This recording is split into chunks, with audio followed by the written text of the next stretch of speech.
Hey guys, welcome to the Legends of Tomorrow podcast. And we are up to episode 3 already, and we will be talking about Ray Palmer, aka the Atom. But we do have a couple of news pieces we want to cover beforehand because we had a lot of Legends of Tomorrow and Flash, casting. So let's talk about our Legends of Tomorrow stuff first. So let's talk about the casting of Hawkman. During San Diego Comic-Con, it was announced that Hawkman was going to be in the show. And we have Falk Henschel, who's going to be playing Hawkman. So, Greg, what do you think about this? Are you excited?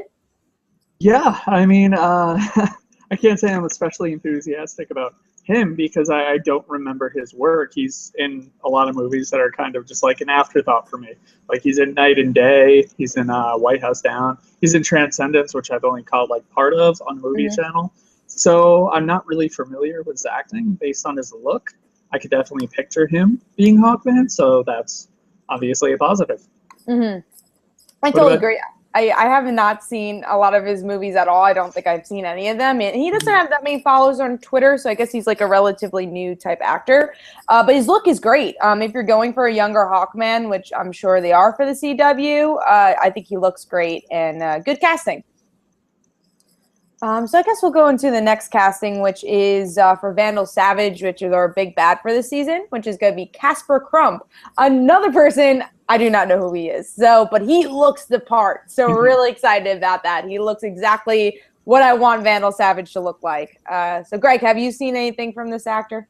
I have not. He's a Danish actor. I know he's going to be in the 2016 reboot of Tarzan, but other than that, not familiar with his work.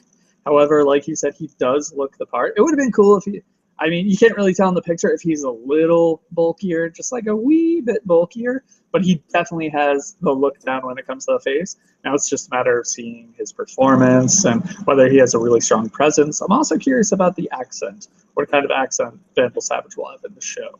And as long as he can come off as fearsome, imposing, yet also intelligent and wise, then I think he'll be great. We'll see. So far, has the look down.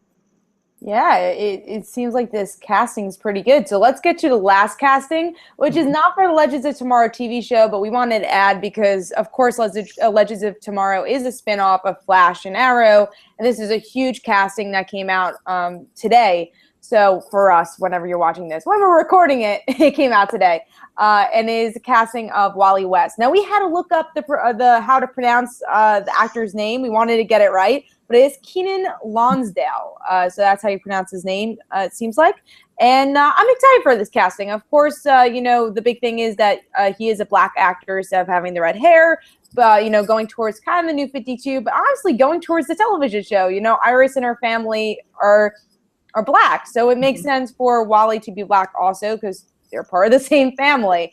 So I think this is a really good casting. I've seen Divergent. I don't really remember the actor so well, so I'll have to look back and see his performance. But I think he, looks the part from the Wally West from the New 52. Now, haven't been impressed by Wally West of the New 52, but that's mostly because of his personality. I don't think they're getting him right, and they haven't used him enough. But I'm very excited for Wally West in the television show. I think they're going to do him very well and hopefully keep the personality of what we love about Wally. So, Greg, what do you think about this news? I know you just caught it like right now. So, yeah. What do you think? You just covered all my thoughts. I have not seen. Was it the first or second Divergent movie? I think it's the first one he was in. First one? You didn't mention Insurgent, so I think it was just the first. I saw it on a plane, so I don't really remember it that well. Doesn't help that I'm afraid of flying. Not great with heights. So I think I just kind of watched it to try to take my mind off of it. I'm not familiar with his performance in the movie, so can't really comment on what he'll really bring to the table. But like you said, I mean, the casting makes sense, and I'm fine with him being black. Obviously, that's not an issue for me. But it's all a matter of how they write the character. That's what's going to be really important. Will he be someone who brings more of a lighthearted and emotional element to the show, or will he be someone who just adds more drama? And so I guess we'll have to wait and see. But so far, The Flash that's been doing a great job. I mean, it was an excellent first season, so I'm feeling very optimistic about where they're going to go. And I think if they are introducing characters, they have big plans for them. Yeah, I totally agree. So we'll see how all three of these characters do when we get to the fall and see Flash and Arrow, and then, of course, see Legends of Tomorrow. So we just want to cover that because that was kind of the news for the week for all of our shows that we're covering here, since it's a lot. Even though it's a spin-off show and it's going to be airing in January, we kind of have to, cover Flash and Arrow too, because it's going to be tying into those two shows. So let's move on to our main topic of this week, which is Ray Palmer. We're covering him through animation, through obviously the Arrowverse and the Flashverse, and the comic books, because we are both comic book reviewers and comic book readers here. So, Gregg, let's get started. What are we going to talk about first? Real quickly, I almost forgot. Hawkman and Vandal Savage, they will both be making their first appearance in the Arrow and Flash crossover episodes. So it seems like those are being used to really build the hype for Legends of Tomorrow, which is cool because not only will people who are already excited about the show really get a lot of fan service out of those episodes, presumably, but it'll also potentially bring new viewers to the show because let's say they're casual Flash and Arrow fans. This will make them aware that there's a new show coming out, and hopefully it'll do enough to sell them on it and make them interested enough to check out at least the first episode. Yeah, and I think the crossover episode's episode 8. They said now they're playing a crossover episode every year. It's always going to be episode 8. So look forward to that. I'm guessing that'll be around like November-ish. We'll see it. I remember I think the crossover was November last year. So I'm guessing that's when we're going to get the crossover this year. Maybe it was in December. It was like November, December. So look forward to that. But what are we going to talk about first?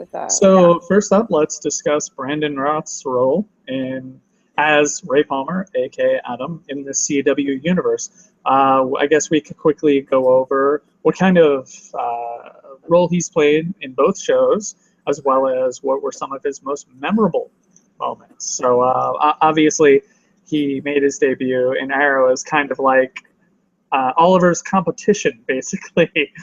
He immediately had a mutual attraction going on with Felicity. They're both very, very intelligent, very witty. It was great to see their back and forth dialogue. It was refreshing because Arrow's often a very dramatic and very serious show. So to have two characters now who could bounce these jokes off of one another, and they were both so quick-witted and intelligent, it was very, very refreshing and enjoyable to see that. And obviously he took over Oliver's company.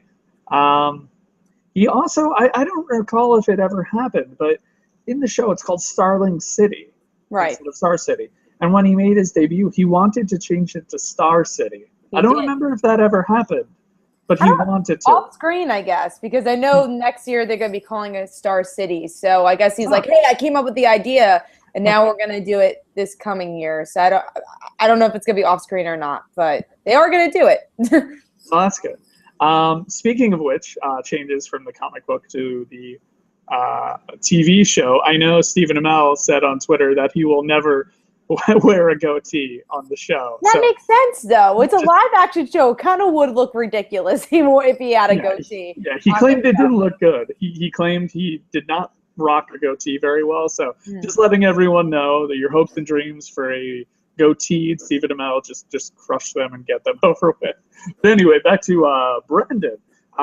Like I was saying, he's a very quick-witted and intelligent character. He was described as, in Legends of Tomorrow, he'll essentially be the cheerleader of the team, and that's a good way to describe him. He's very optimistic, very motivated, very bright, very, I erased it, optimistic. I was going to say that again. It just goes to show how positive of a character he is. He's always working to see how he can help, and he eventually seems like this very happy-go-lucky guy who's always, it seems like he's getting in over his head because he wants to invent a suit of armor that'll allow him to protect the city.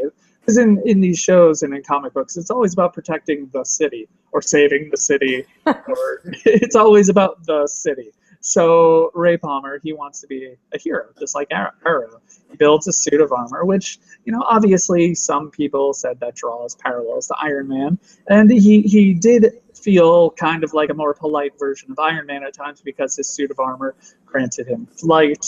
I don't recall If it had enhanced strength, it must have. It Some certainly buff boosted. stuff. Yeah, Yeah. yeah, it certainly boosted his durability, and he had these projectile weapons, which kind of they could be used in different ways. Like in a crossover with the Flash, they were used as more of like a wide stream, almost, I recall. Other times they're direct blasts. But more importantly, he he did begin dating Felicity, and obviously that brought out some jealousy in Stephen Amell's character.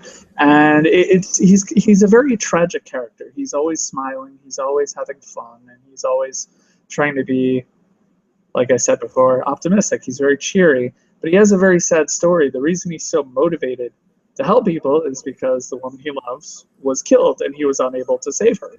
So that drives him. I'm not sure if those if that was exactly how it happened. I haven't watched the episode since it aired. I think But it did. I think that's yeah. why he did it. I think it was at least a push to do it. Right, it was during the Deathstroke War. He was unable to.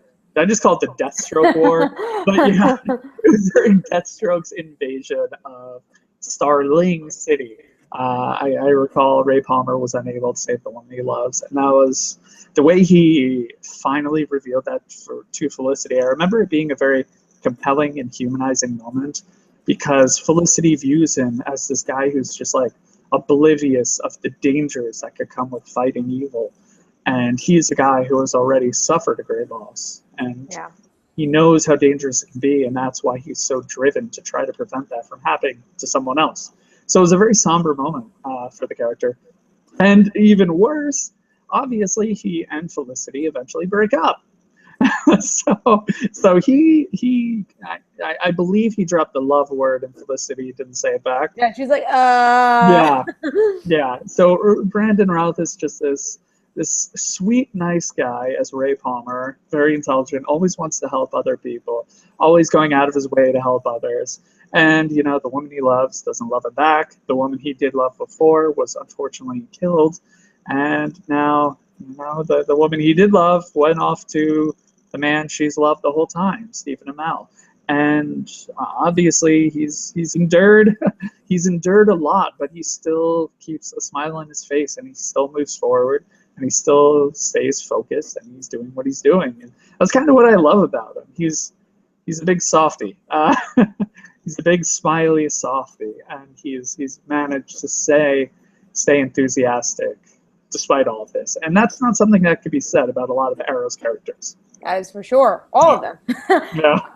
Yeah, Adam's a fun character. You know, I can't say for me there's like a moment that was like, whoa, that was awesome for Adam, because I don't know if this season really did justice to the character, because he was Ted Kord in a lot of ways, and they were trying to do that for almost the whole season. And then they realized, wait, Ray Palmer is actually a really cool character. Let's actually like add Ray Palmer-ness into this. Once I think Legends of Tomorrow is really going to flesh him out, and you'll see Ray Palmer that you've seen in the comics because he can shrink now. But I do love his optimism. I love the comedy that he brought. And I have to say Brandon Routh just did a really great job with the character. You know, I didn't really get to see anything from the actor besides Superman, so I never thought, you know, Brandon Routh was like the best actor in the world, or just like I never had like a role that I saw of him that I was like, whoa, I love Brandon Routh, because again, I only saw a Superman movie and I didn't love it. And I saw him in this, and he was just great, and he brought this character to life. And I really can't wait to see what he does in Legends of Tomorrow and just see his character grow. And yeah, the Felicity and Ray moments were a lot of fun. I think it's just a journey that all these characters needed. Oliver to get jealous, and Ray to kind of find love again, and, you know, be open a bit more. And I'm sure we're going to talk more about love stories as we get towards the comic version, because for me, I want to talk about a certain story arc that he's in that has to do with love interest, or, you know, someone that he did love. So, and hopefully that could go into the television show. But yeah, you know, he's a really cool character that I do think needs to be fleshed out more, and maybe didn't fit Arrow so much, but I think he has a lot of promise, and I can't wait to see more of his promise. It's not the most flattering moment, but when I do think of Ray Palmer in action, I immediately think of when he and Arrow fought, and it didn't go so well for him. It showed that, you know, he's still very new to this. He's very intelligent. He has what it takes to build this great suit, but he's not the most tactical person around. He had a blatant weakness in his costume, which Oliver took advantage of. And I also remember in that fight, Roy got electrocuted. He did. And knocked out. And then once Oliver defeats Ray, he kind of just walks away. It's like, peace out, Roy.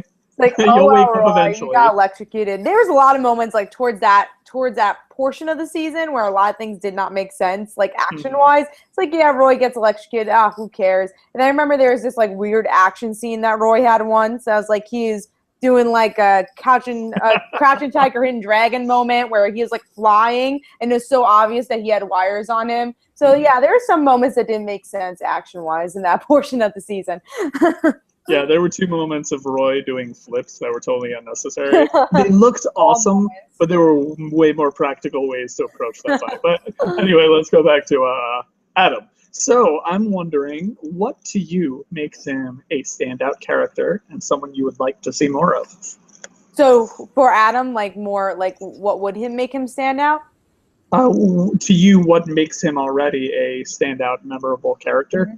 What about him really appeals to you and makes you want to see more of him in the show instead of someone else receiving more of the spotlight? His personality, honestly. Like, yeah, he's not the best hero in the world, but I love his personality. I mean, and I wouldn't even go at the length of him calling him the male Felicity. I don't think that gives him justice. I think he has a totally different personality in that. And I would like to go deeper into his, like, his psychological ness because of the people that had died in his life. I want to see kind of that struggle. Those were some good moments, and maybe he's covering that with humor. And I just want to see more of that. I think that's the best part of his character. Yeah, I agree. Definitely his personality, not the fact that he can, create armor and all this cool technology or fly. It's absolutely his personality. And Brandon's very charming as the character, but he can sell the more emotional moments equally well, I believe. Yeah, so he's a great actor. And I think he really proved himself with this show. And I mean, I'm sure he's proven himself in other roles too, but I think he did a great job. Yeah, I agree. So how do you feel about his relationship and breakup with Felicity? I didn't care for the drama. Again, I understand why they did it. I mean, thing going on, they had to do it with Ray, I feel, and also again to progress Ray's character, to show that he can find love, they needed to do it, but I do think they kind of prolonged it a bit too much. They could have made it a bit shorter. They made a bit too much drama than I would have liked, but I think it did its job. It definitely did. And now by the aftermath, it all worked out, technically not for them, but for Felicity, I guess.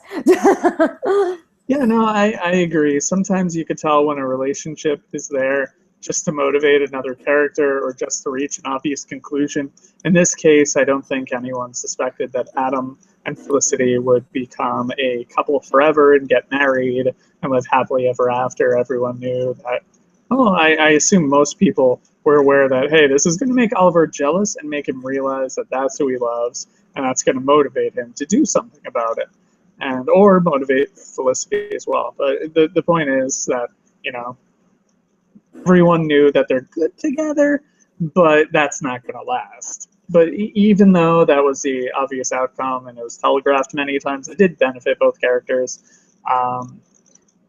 It did reveal more of Brandon. Having those scenes with Felicity got him to open up more, show more depth, and it did benefit Stephen Amell, not Stephen Amell, Oliver Queen.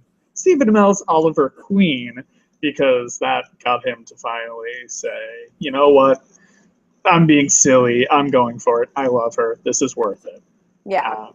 So yeah, I agree that, I agree with what you stated, basically, is what I'm getting to. Yes, we're on the same page.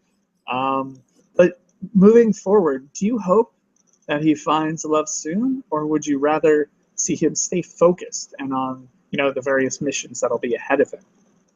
I don't even know if Legends of Tomorrow is going to be like have time for love stories, because they're jumping into different time periods. Would I like to see it? Yeah, I think Ray deserves it. And like I said, to bring in a certain character I want to see, which I know she was in Arrow before, but had a very small role. So I would like, that's a moment where I kind of wish they'd like forget about that nod, because I don't think they knew they were going to bring Ray Palmer in, so that's why they just added that nod. So I would really like to see Jean Loring. I would really like to see her, because we were talking pre-show that I think she's a really interesting character, that there's some psychological things that go wrong with her, and she becomes a villain, and it's really interesting. So Ray, but it also proves that Ray can never find love, which is just that type. He can never find love. He finds the crazy person, and gets divorced from her, and then she becomes crazy again anyways. So I would like to see that.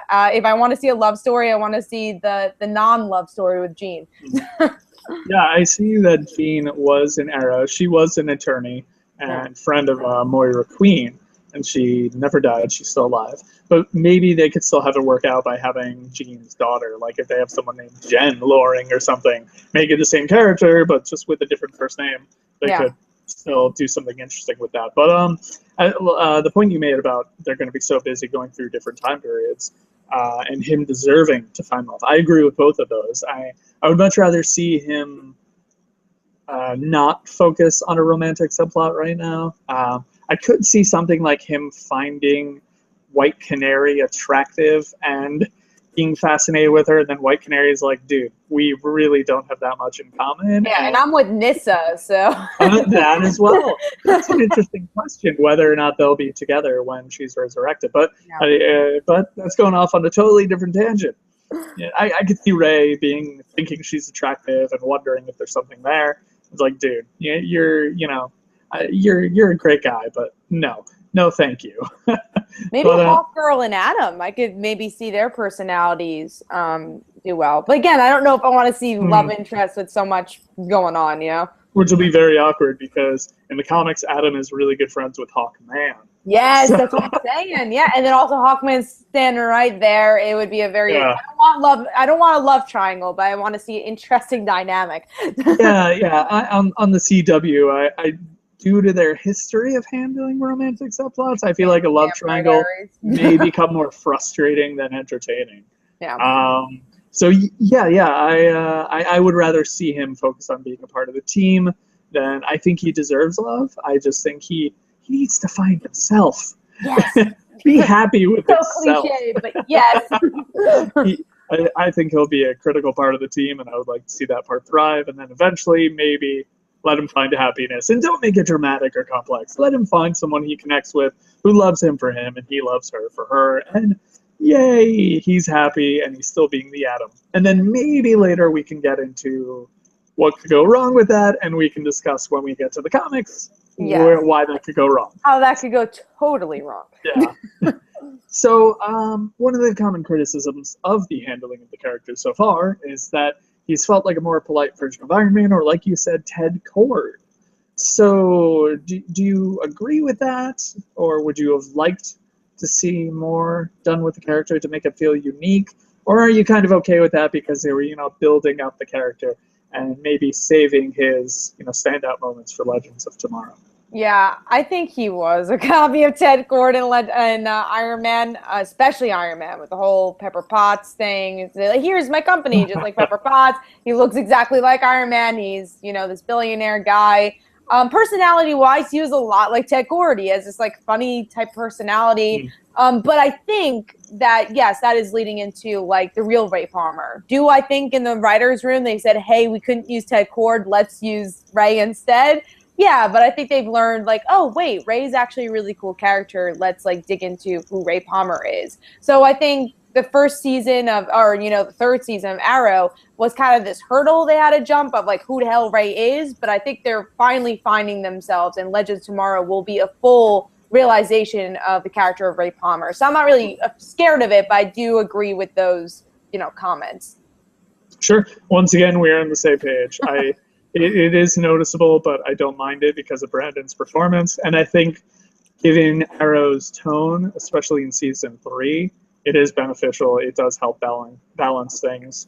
And I did like sometimes the relationships can be a little frustrating. And while, his path was pretty predictable with where it would end up between him and Felicity, it was still, like I said before, it gave him it made him a more complicated character in a good way. It showed he's not all smiles and silliness and oblivious to how dangerous what he's doing can be.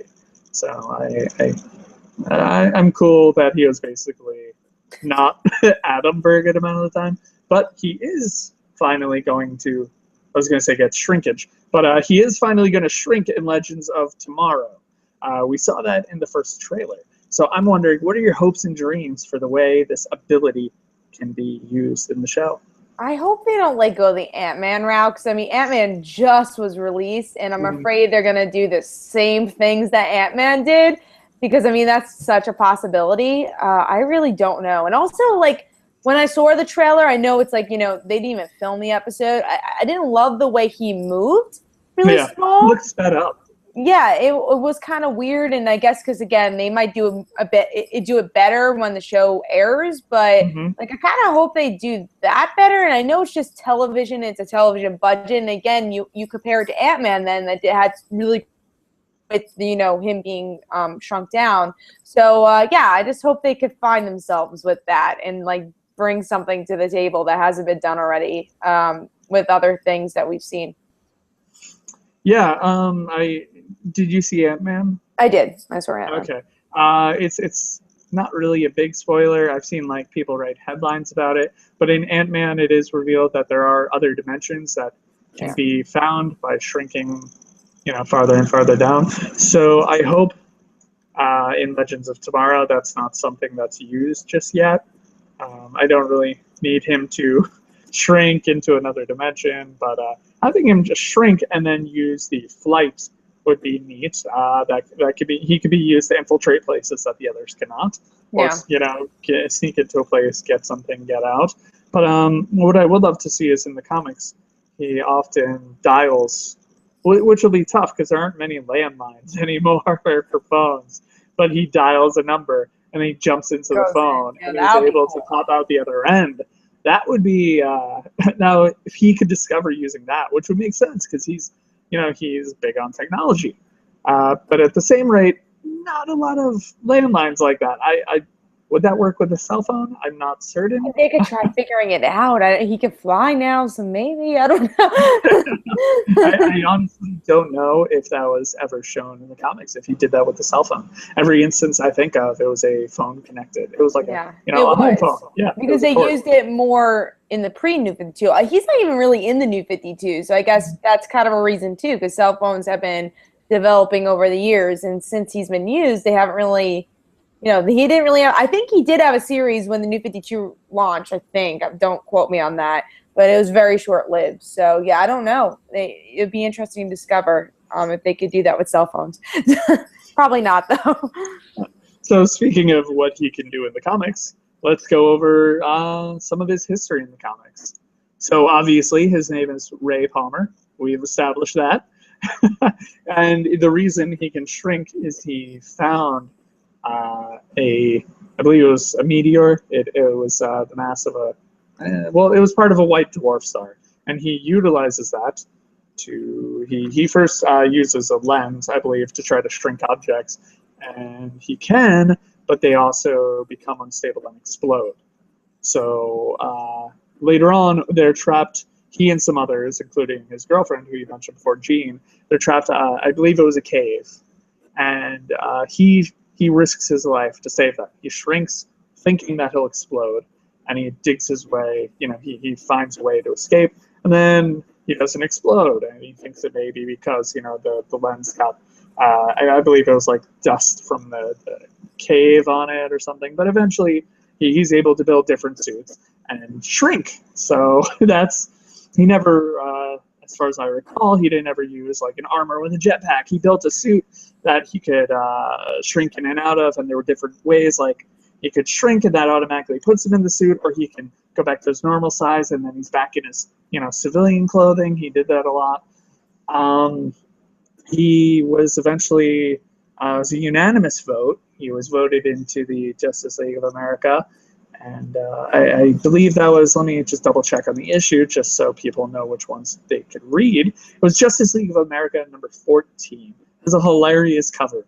The team's in the background, and poor Adam, he is in like a hamster ball almost. It's a transparent ball, and a hand is rolling him, and that is the issue in which he is unanimously voted to be a part of the team, and he gets his own little chair made just for him. And he's concerned. Yeah, they're like, go on, have a seat. And he's concerned. He doesn't want to seem rude because he's going to sit in it, and he's like, that's great, but the table's like way up there, so how am I going to participate in these meetings? And when he does sit down, he presses a button, and it lifts him up, so he's, able to discuss matters with them. And he also gets his own little transponder. So that's neat. And he develops a close friendship with a character who is going to appear in Legends of Tomorrow, Hawkman. So that's very cool.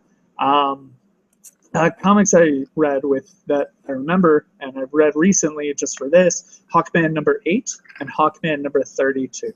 I recommend both of those if you want to see a nice little bonding experience between Hawkman and Adam.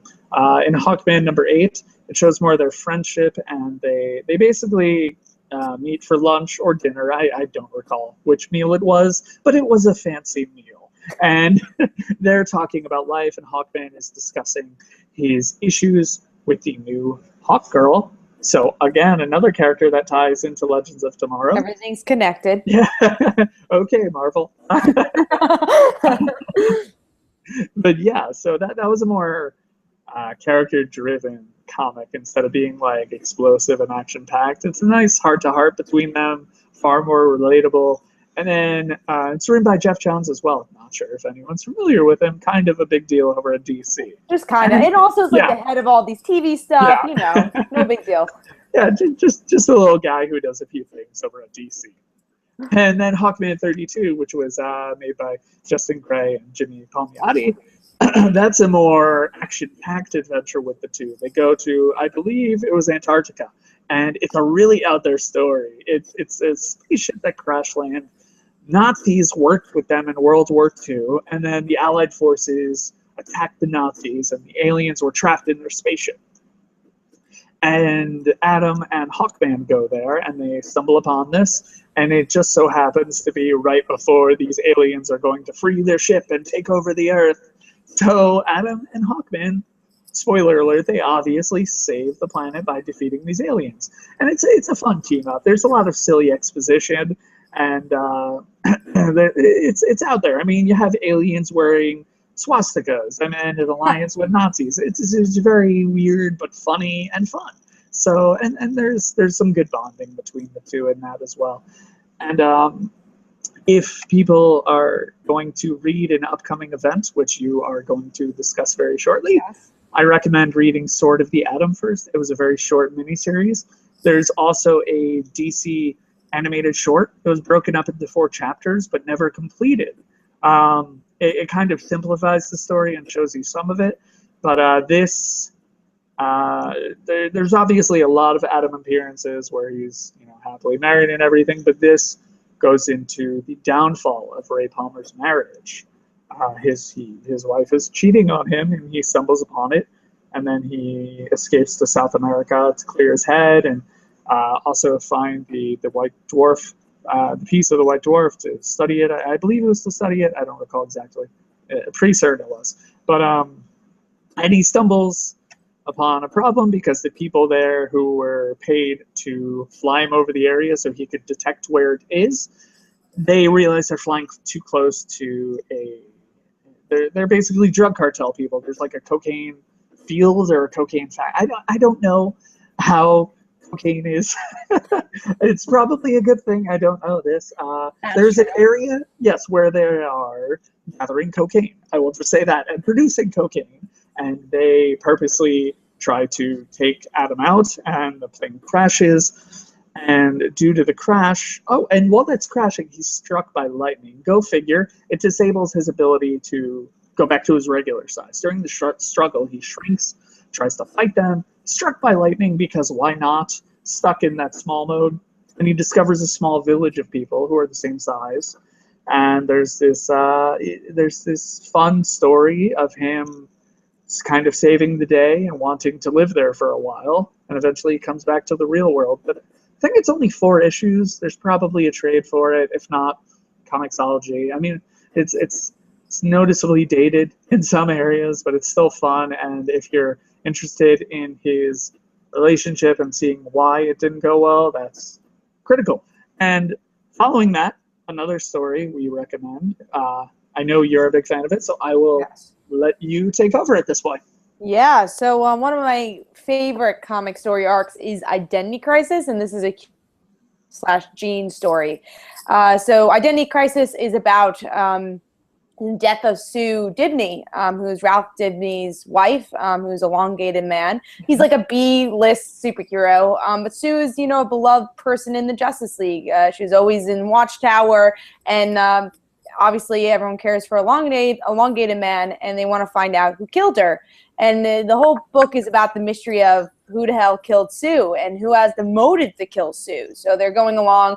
Could it be Captain Boomerang? Could it be, you know, whoever that could be? Deathstroke was one of the people. They thought it would be who else? They had a couple suspects.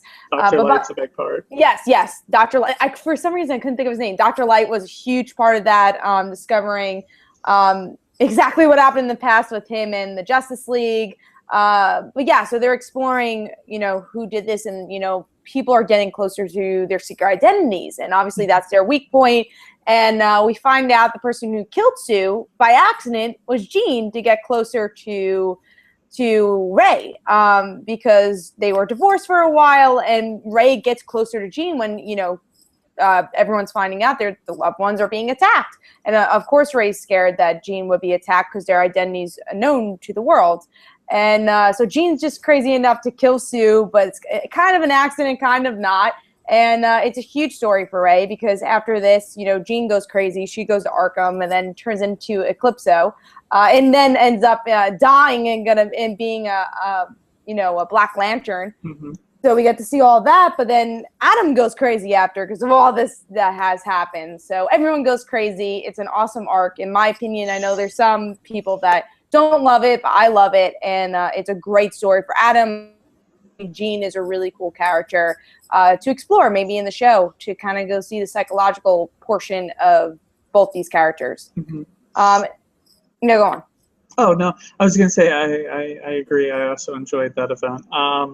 It obviously has some controversial moments, especially Dr. Light, the role he plays, very twisted.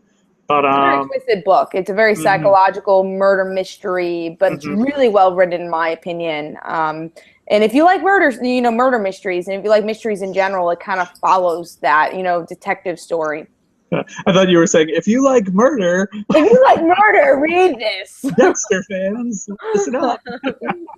But, yeah, one thing that I do like about that event, aside from the most ridiculous Deathstroke moment ever, that is just insane. The feat. I love that fight. I love that fight. It's so great. Yeah, if you want to see the most over-the-top Deathstroke display of the most over-the-top display of Deathstroke being, you know, the Terminator, this is what you need to read. I mean, he takes on the team by himself. It's crazy. And if you like Black Canary, they literally cut her throat. Or they didn't cut her throat. They put a bag over her head or something like that. That way she couldn't scream. It was like disabling the whole Justice League in like 3 pages. Yeah. It was such an amazing fight. So check that out. Yeah, takes out Adam and Hawkman with a laser pointer.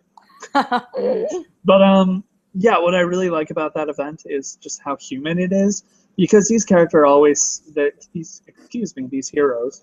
They're always saving the day, and while, you know, they're very brave, and they're always like, I will die if I have to. I will, you know, do what needs to be done, even if it means, you know, sacrificing myself. And obviously that's incredible to think about, that someone would display that amount of bravery. But death doesn't seem to be a very real topic in the comic book world, because often deaths are promoted as like publicity stunts, or yay, he'll come back in a year. But there's so much death here. Even not just Sue, who's never come back after that. I think maybe she came back as like for an arc, but not like officially come back. But Firestorm dies in that, which I'm sure we're going to talk about that when we spotlight Firestorm. But he dies there for a little while, and obviously a lot of characters have an aftermath of that, including Firehawk, who's in that issue. Yeah, I really like in the end how they're talking about who benefits when when there's a close loss to a hero. The rest of the heroes, because it makes them realize how important their relationships are. And there's a really sweet moment between Superman and his mom, and it's a tragic story for Tim Drake as well. That was maybe I'm a total sap, but the phone conversation before something big happens, that really got to me. Uh, There's a lot of moments that just, a lot of great intimate moments that just got to me here. It's a very emotional book, and I think that's why I like it so much, because like you were saying, Gregg, it's very much a character driven book, but it has to deal with superheroes and them being famous, and seeing the downside of that. It's just really interesting, I think. Yeah, and like you said, Blackest Night is also another big one for him. I guess we won't spoil that, but he may or may not get a ring along the way, and it may or may not involve Hawkman and Hawkgirl as well.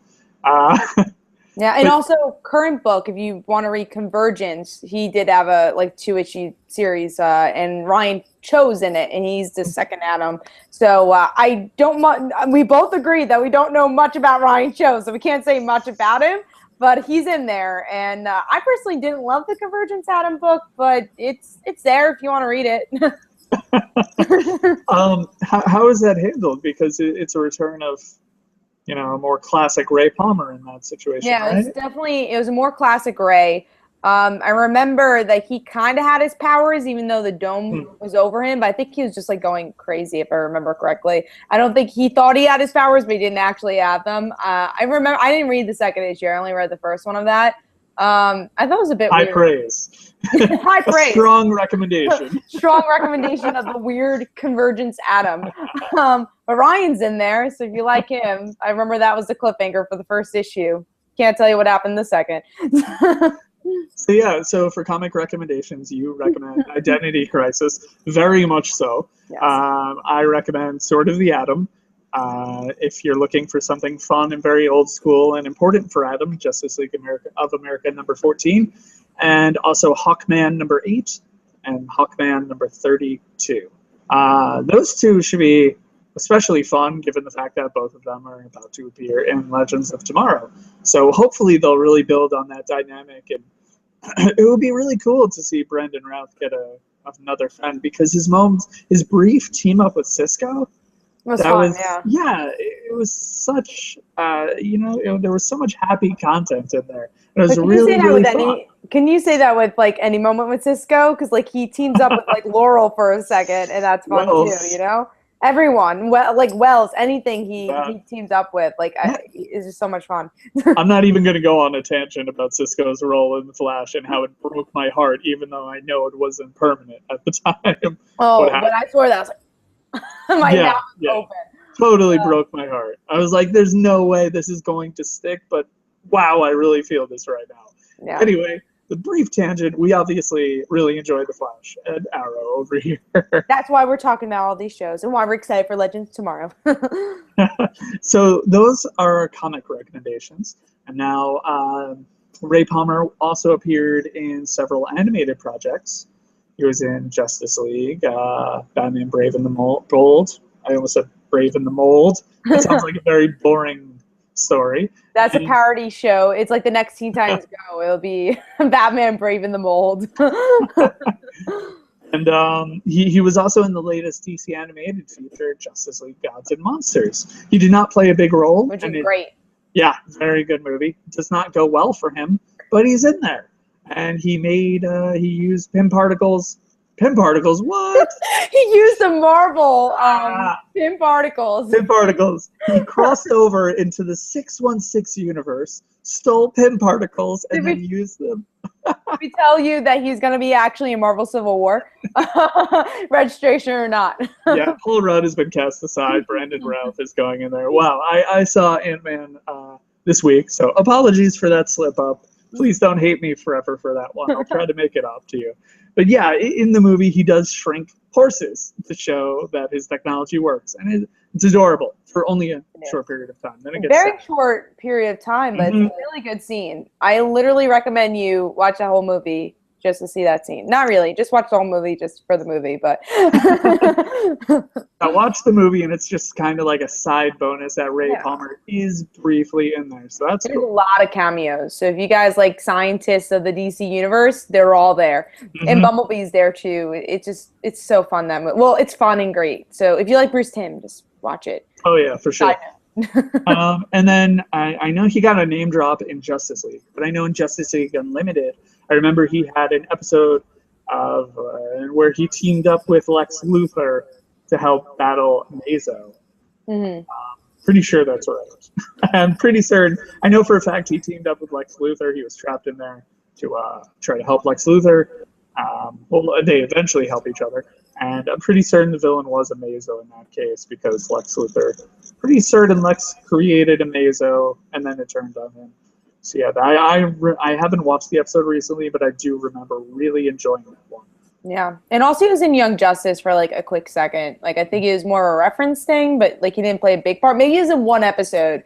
I think it was with what's his name? It was one of the scientists in the DC universe for Adam Strange. He was in the episode. I'm pretty sure Adam was too. Don't quote me on that. But he was in. I know he was in Young Justice. I don't remember what reason, but he was in it. So check that out. I don't know. Do you remember, Greg? Which episode he was in? My Young Justice knowledge. Oh no, This is twice now. People are gonna be mad at me. First, I say Pym particles. Now I'm saying I wasn't a big fan of Young Justice. I know, right? I'm just gonna leave. Good night. Leave. The show is over. It's not that I dislike the show. I just haven't caught it from the beginning, so I'm not as invested in it as everyone. Understandable. Get the Blu-rays. I'll send them to you. Watch it. Yeah, I've been meaning to play catch up. I've just been very busy, and understandable. No good excuses. I mean. Anyway, I did watch all of the latest season, so I did watch that. And I do recall an episode with Bumblebee as well. I think. Yeah, she became a big part in the show. So he was in it. Don't remember why, but it's been a little while. But he was in the show. So watch all of it, and then you can find it. And I recall he was also in Brave and the Bold, which is just a really entertaining show. It's kind of like purposely campy and nod to Adam West's version, but includes a bunch of cameos, and I know he's featured. Singing. Birds of Prey singing. I remember that. But you watched all of Brave and the Bold, but you haven't watched all of Young Justice. I've not watched all of Brave and the Bold. I've scattered viewing of Brave and the Bold. That's understandable, because it's an anthology show, so you can watch whatever you want. When it comes to DC animated, Green Lantern, the animated series, really, really grew on me. I wasn't the biggest fan of it at first, but it started to get better and better, and they started doing some great stuff with the characters. And then the second half of it was just this amazing blend of emotion and epicness. And it had such a perfect ending as well that made you wish you could get another season. And obviously Young Justice had a similar ending where someone appeared and people are like, can we please get more?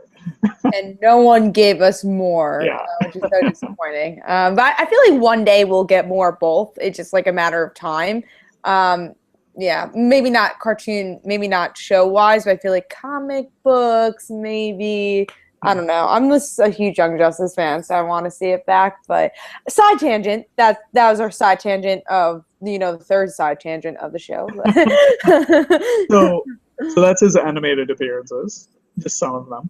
And now we should get into his role or what we think his role will be in Legends of Tomorrow. And what I'm especially interested in is how the different character dynamics will work. There are some very different and very strong personalities on this team. And he is kind of like a happy puppy, a very smart, happy puppy. And it's funny to think of him interacting with like Captain Cold and Heatwave. I wonder if he'll maybe make like a polite jab at Heatwave. It's like, do you ever say anything that isn't a heat pun? No? Just only hot puns. Got it. I see that happening. First episode. Yeah, he's like, just curious, but can we have a conversation about something that doesn't do with temperature? No? Okay, moving on. But yeah, so what do you think he'll bring to the team dynamic? I mean, who do you want to see him really, really interact with a lot? Hawkman, of course, because they have that friendship. Yeah, I have to go with Hawkman, but I want to see this whole team have unique relationships with each other.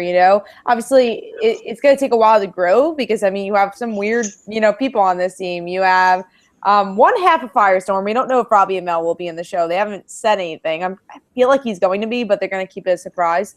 And then of course Captain Cold and Heatwave. It's a really weird mixture, but I want to see them all have relationships with each other. That's very different.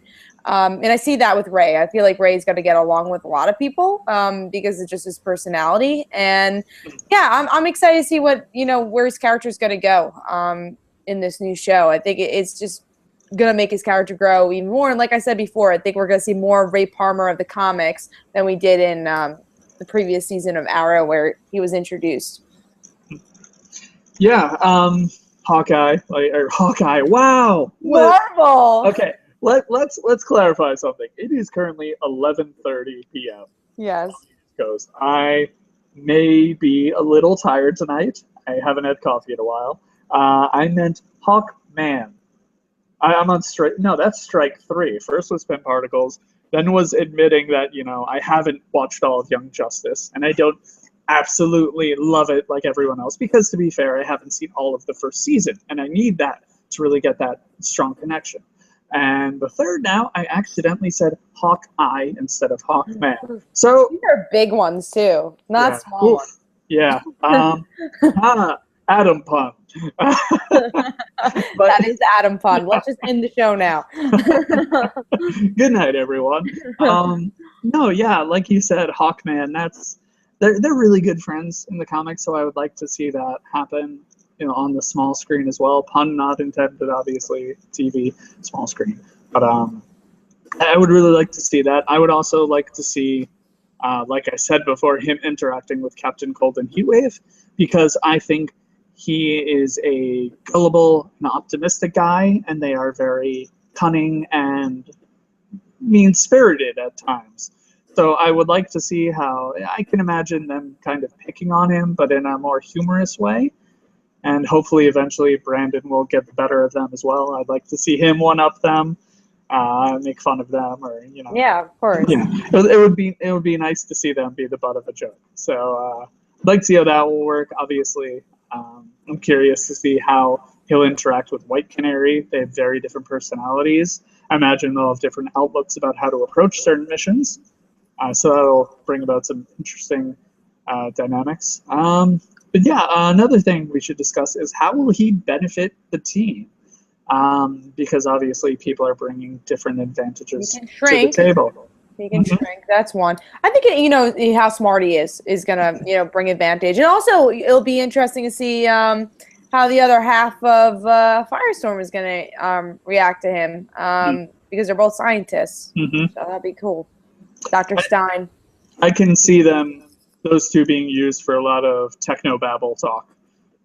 Yes, TV needs these type of TV shows. This is how time travel works. Got it. Yeah, Rip Hunter will explain something, and they'll be the only two to be like, yeah, that makes sense. Everyone's like, what? Really? It does? Yeah, of course. If you just switch the quantum mechanics. Yeah. But yeah, if Firestorm, you said before, his other half, we have to see Robbie Amell because whenever he, let's hope. Yeah. Well, yeah, he's not just going to stay as someone who's helping on the sidelines the whole time. When he gets into battle, he has to switch to at least a CG version of Robbie. But we didn't see Robbie Amell in the trailer. That's why I'm curious of are we gonna see Firestorm? Are we only seeing Dr. Stein? I don't know. I don't know why they're keeping this a secret. He was also not on the panel either, and I think he was recently in X-Files. But yeah, he was recently in X-Files. Right. So that means, and they're taping I think in September. So I don't know. I could have sworn the concept art that was released. Yeah, Firestorm's right in the front of it. Yeah, so I guess they have plans for him.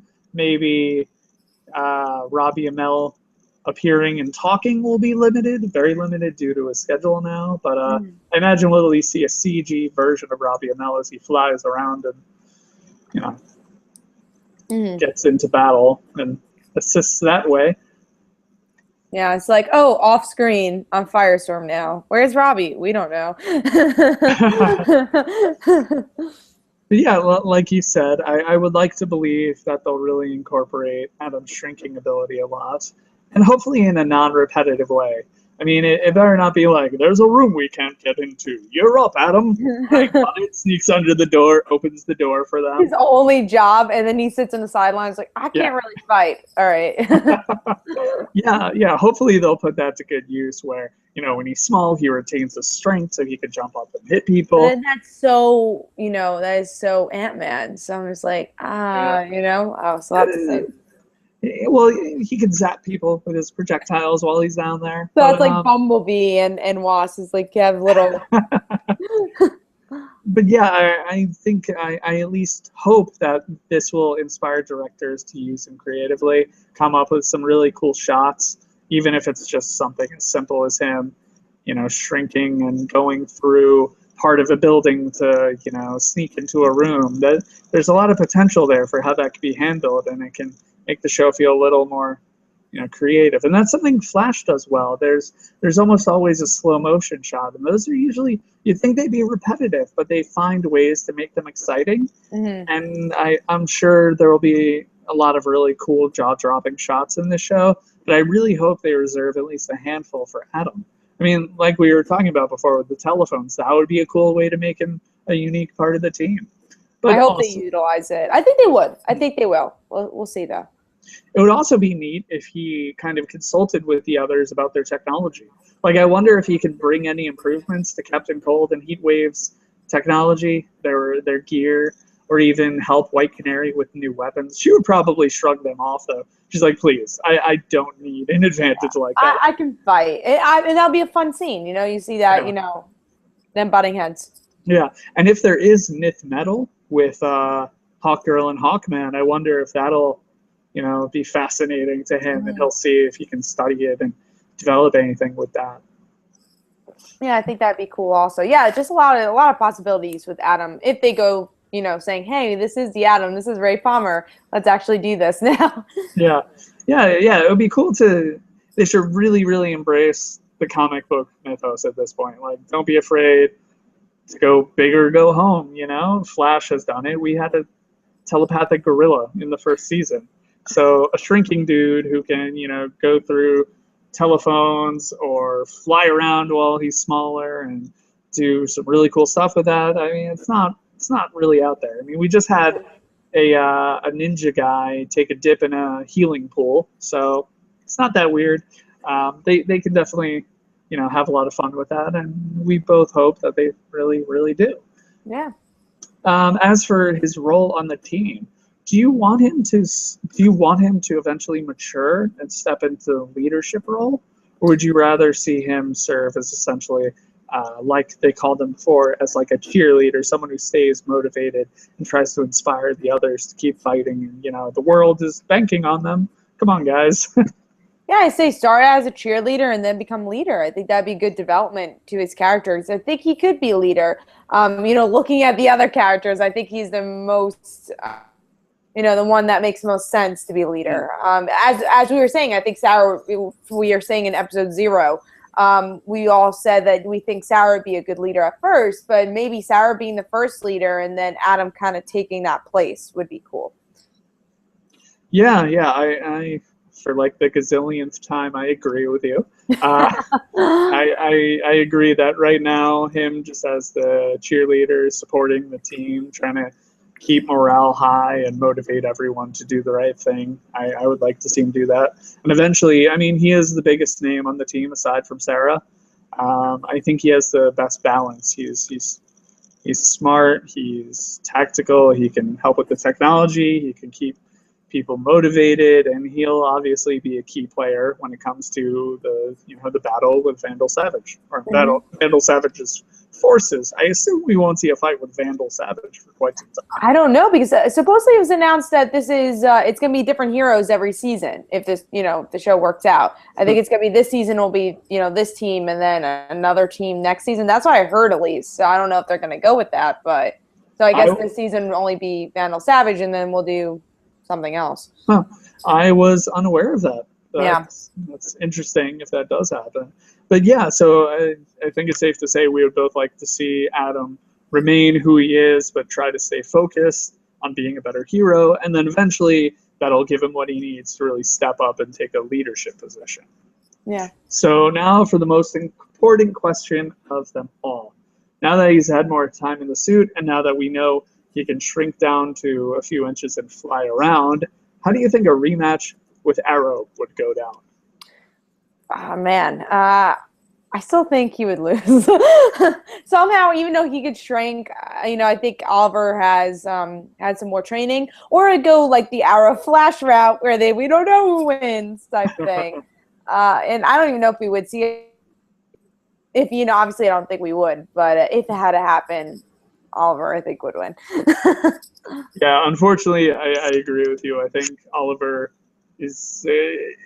Ray is more intelligent when it comes to, science and inventing things. He's book smart, if you will. Mm. Oliver, he's essentially street smart. You would step on him and it'll be over.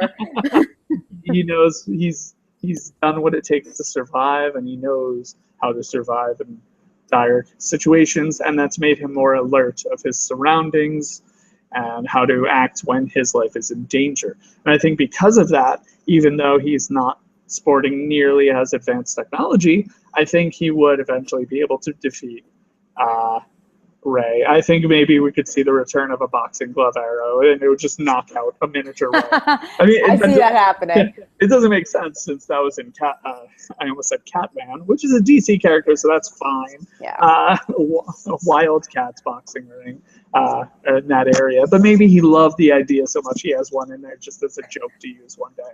I think with the more comedic Green Arrow supposedly we're going to be getting this season, let's hope we could get more boxing glove arrows and more of those type of arrows. Yeah, Mark Guggenheim, he did say that season 4 is going to have a lighter tone, so that is reassuring. I think they know that season 3 was kind of all over the place at times, a little overly dramatic at times, so it's good to kind of just step back from all that and have a little fun while also hitting us with all the drama and the dire situations. But yeah, so we were going to move on to the plugs now, but if you have any final comments on Adam? No, just excited to see what they do, and hopefully we'll see more Ray Palmer-ness in this Legends tomorrow. I guess whatever they do with Flash and Arrow, if he's going to be in there. Yeah, it'll be really interesting to see how the character is used. Part of me feels like he's going to get a good amount of the spotlight. There's a lot of potential with the guy. He's a big name actor. He's definitely a selling point. He's the most recognizable face on the poster. So hopefully they put him to good use and in a unique way. So we shall see. So now, the plug part. If you enjoyed what you listened to, please like us on Facebook. You can do that by going to facebook.com/Legends of Tomorrow podcast. We would also greatly appreciate a follow on Twitter. You can find us at Legends_podcast. If you do have any questions or comments, you're welcome to email us at the Legends of Tomorrow podcast @gmail.com. Once again, that was just the Legends of Tomorrow podcast @gmail.com. And once again, if you did enjoy us talking about Legends of Tomorrow and the characters, and we will have more character spotlights on the way, please remember to subscribe on iTunes, Stitcher Radio, and YouTube. And please, please, please don't forget to give us a review. This podcast is still young, so that'll really help us out, and we are very curious to, hear from you. We would love to hear your feedback. And if you do like other DC shows, other DC TV shows, then please listen to the other podcasts at dctvpodcasts.com. So that's it for this month's episode, where we'll have another month. The next character spotlight, I believe, will be Captain Cold and Heatwave, right? I think so. I think that's what we're going to be doing. So that should be an exciting episode. But for now, that's it for the Atom. And we hope you enjoyed listening, and hopefully you'll stick around for the next one. Yes, thanks, guys. See you in the next episode. Bye.